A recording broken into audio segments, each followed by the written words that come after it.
For thousands of years, cultures separated by oceans, languages, and entire continents have all told the same story: a world-ending flood, a handful of survivors, and a civilization wiped from the face of the earth. But what if this wasn't just a myth?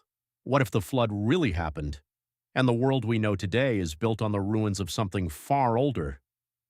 Across the ancient world, the same pattern appears again and again. A great civilization becomes advanced or corrupt. A warning is given. A catastrophic flood wipes out the world. A chosen survivor preserves knowledge. Humanity begins again. You see this in the Epic of Gilgamesh, the Book of Genesis, the Greek story of Deucalion, the Hindu story of Manu, the Maya Popol Vuh, and even the Sumerian king list, which simply states, "Then the flood swept over." Either every culture copied the same story, or they all remembered the same event. So if the flood myth was real, what could have caused it? The first possibility is the end of the last ice age, around 12,000 years ago. As the planet warmed, sea levels rose by more than 120 meters. Entire coastlines vanished. Any civilization living near the shore would have been erased completely. If a global culture existed back then, we wouldn't see it today. It would be underwater. The second possibility is the Younger Dryas impact theory. Some scientists believe a comet or asteroid struck the Earth around 12,800 years ago. This could have triggered massive fires, sudden melting, megafloods, and global climate chaos. The timing lines up eerily well with many ancient flood stories. The third possibility is a lost coastal civilization. Humans naturally settle near water. If an early civilization lived along ancient shorelines, rising seas could have wiped it out entirely. Imagine a culture we've never discovered because it lies beneath 100 meters of ocean. If that civilization fell, the survivors would tell stories of a world destroyed by a great flood. There are also archaeological clues that don't fit neatly into our timeline.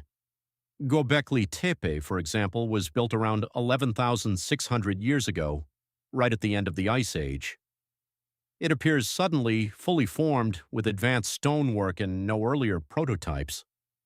It's as if the builders already knew what they were doing. Then there's Doggerland, a massive landmass that once connected Britain to Europe. People lived there until it vanished beneath rising seas, and scattered around the world are underwater structures like the Bimini Road and the Yonaguni Monument. Are they natural? Are they man-made? Or are they the last traces of a forgotten world? So if the flood myth was real, what does that mean? There are three main theories. The first is that the flood was a real global event. The end of the Ice Age caused massive flooding, and survivors passed the story down for thousands of years until it became myth. The second theory is that a lost civilization was destroyed. A coastal culture, advanced for its time, was wiped out, and the survivors rebuilt from scratch.